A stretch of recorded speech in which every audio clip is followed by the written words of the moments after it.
कहा जाता है सब तीर्थ बार बार गंगा सागर एक बार जाने क्यों। गंगा सागर को तीर्थों का पिता कहा जाता है। कहने का तात्पर्य है कि गंगा सागर का अन्य तीर्थों की अपेक्षा अत्यधिक महत्व है। शायद यही कारण है कि जनसाधारण में यह कहावत बहुत प्रचलित है कि सब तीर्थ बार बार, गंगा सागर एक बार। गंगा सागर की महिमा गंगा जिस स्थान पर समुद्र में मिलती है उसे गंगा सागर कहा गया है। गंगा सागर एक बहुत सुंदर वन द्वीप समूह है जो बंगाल की दक्षिण सीमा में बंगाल की खाड़ी पर स्थित है। प्राचीन समय में इसे पाताल लोक के नाम से भी जाना जाता था। कलकत्ते से तीर्थयात्री जहाज में गंगा सागर जाते हैं। यहाँ मेले के दिनों में काफी भीड़ भाड़ रौनक रहती है, लेकिन बाकी दिनों में शांति एवं एकाकीपन छाया रहता है। तीर्थ स्थान सागर द्वीप में केवल थोड़े से साधु ही रहते हैं। यह अब वन से ढका और प्रायः जनहीन है। इस सागर द्वीप में जहां गंगा सागर मेला होता है, वहां से 1 मील उत्तर में वामनखल स्थान पर एक प्राचीन मंदिर है। इस समय जहां गंगा सागर पर मेला लगता है, पहले यहीं गंगा जी समुद्र में मिलती थी, किंतु अब गंगा का मुहाना पीछे हट गया है। अब गंगा सागर के पास गंगा जी की एक छोटी धारा समुद्र से मिलती है। आज यहाँ सपाट मैदान है और जहां तक नजर जाती है वहां केवल घना जंगल। मेले के दिनों में गंगा के किनारे पर मेले के लिए स्थान बनाने के लिए इन जंगलों को कई मीलों तक काट दिया जाता है। गंगा सागर का मेला मकर संक्रांति को लगता है। खाने पीने के लिए होटल, पूजा पाठ की सामग्री व अन्य सामानों की भी बहुत सी दुकानें खुल जाती हैं। सारे तीर्थों का फल अकेले गंगा सागर में मिल जाता है। संक्रांति के दिन गंगा सागर में स्नान का महात्म्य सबसे बढ़ा माना गया है।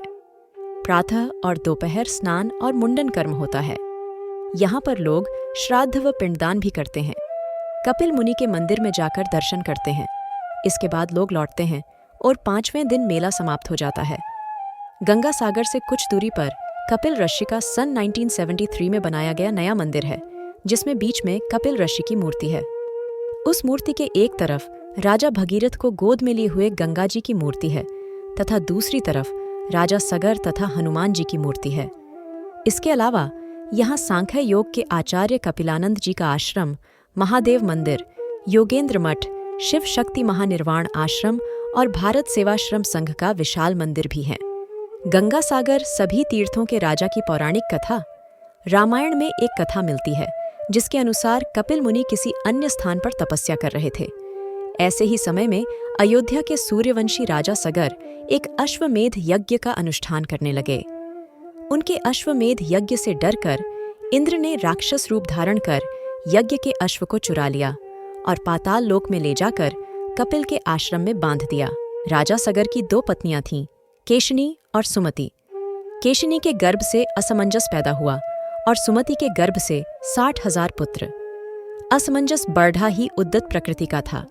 वह प्रजा को बहुत पीड़ा देता था, अतः सगर ने उसे अपने राज्य से निकाल दिया था। अश्वमेध का घोड़ा चुरा लिए जाने के कारण सगर बढ़ी चिंता में पिड़िड़ गए। उन्होंने अपने 60,000 पुत्रों को अश्व ढूंढने के लिए कहा।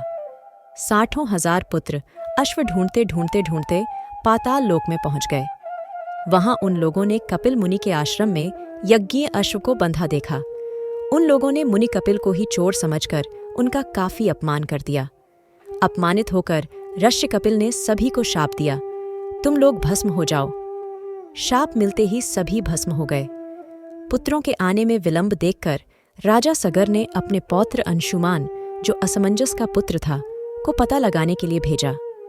अंशुमान खोजते खोजते पाताल लोक पहुंचा। वहां अपने सभी चाचाओं को भस्म रूप में परिणत देखा तो सारी स्थिति समझ गया। उन्होंने कपिल मुनि की स्तुति कर प्रसन्न किया। कपिल मुनि ने उसे घोड़ा ले जाने की अनुमति दे दी और यह भी कहा कि यदि राजा सगर का कोई वंशज गंगा को वहां तक ले आए तो सभी का उद्धार हो जाएगा। अंशुमान घोड़ा लेकर अयोध्या लौट आया।